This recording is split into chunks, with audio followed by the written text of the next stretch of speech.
Welcome back to the Morning Blend. Are you someone who easily delegates work, like our boss, Greg?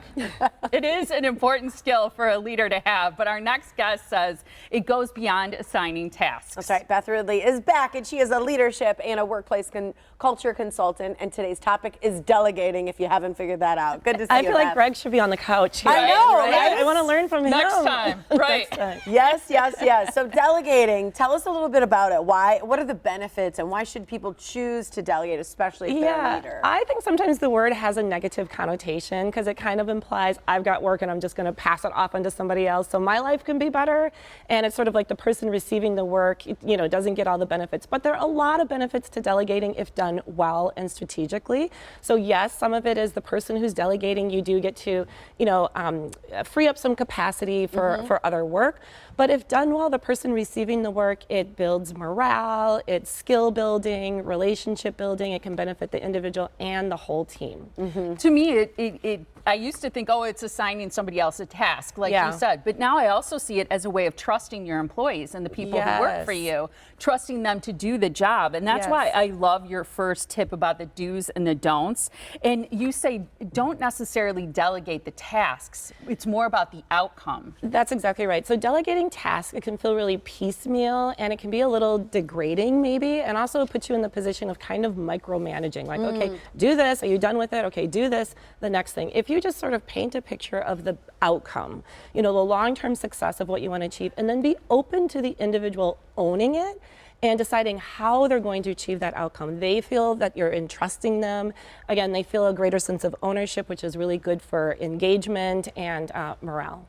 Yeah. So another do or don't is delegating based on future potential, not just current needs. What do you mean by that? Okay, so a lot of times if you've got something that you want to delegate, you're just thinking near term, like how do I get this off my plate to save time? And you might go to the person that has time, which is not always the best person. Yeah. And you might go to your go-to people, the same people, someone who's always done this, that they're going to do a good job. That's a short-term fix. Long-term, if you want to build the capacity of the whole team, also think about someone who's maybe eager to learn something. They don't have the skill yet, but they want to learn. And, investing in them in the short term builds the capacity long-term. Makes sense. Yeah, I like that. It does deepen skills too, doesn't it? It broadens a bench, because sometimes when someone takes on a task, they might have to involve other people on the team, for example, and learn something truly new by interacting with other people to try to get the job done, to reach that outcome. Yeah, it can be really good teamwork. And you mentioned broadening the bench, which is a really important thing. Again, don't go to the same people. That's kind of our tendency, right? Because we're sort of comfortable with that. But that can signal favoritism, which doesn't feel good for other people on the team, and also can lead to burnout if one person is always, getting asked to do the extra work. Another one of your final do's or don'ts is taking time to teach. Do that, not just offloading. That's something I don't know that everybody always does. Well, does Greg do that? Probably depends on the level of the task. I don't know. Yeah, actually, I should be careful because I may not be invited back. Greg, I'm sure. I think you have a meeting after this, Beth. Sorry. But yeah, a lot of times we're like, I'm going to delegate, I'm going to free up, and it's going to free up my capacity. Well, the truth is, again, if you're thinking long term and strategically, you are going to invest time to coach, mentor, guide someone. So it's a different kind of time, but long term, you gain, the other employee gains, but you got to think long term, not just short term. Yeah, you're going to reap the benefits. I think that's interesting, because when I think of delegating, I think of giving somebody a task that you yourself maybe aren't good at. So in that case, you wouldn't necessily be teaching them. They might be better at it. Actually better, yes. So that's an interesting point. Look at you point. with a good delegating tip. This is why I like coming on, because I learn things from you all as well.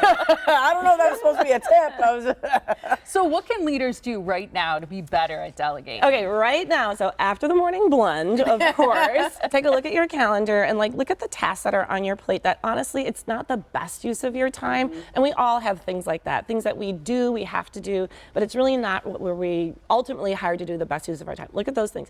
And then think about the people around you, the members of your team. And again, think of their interests, their capacity, their willingness to learn.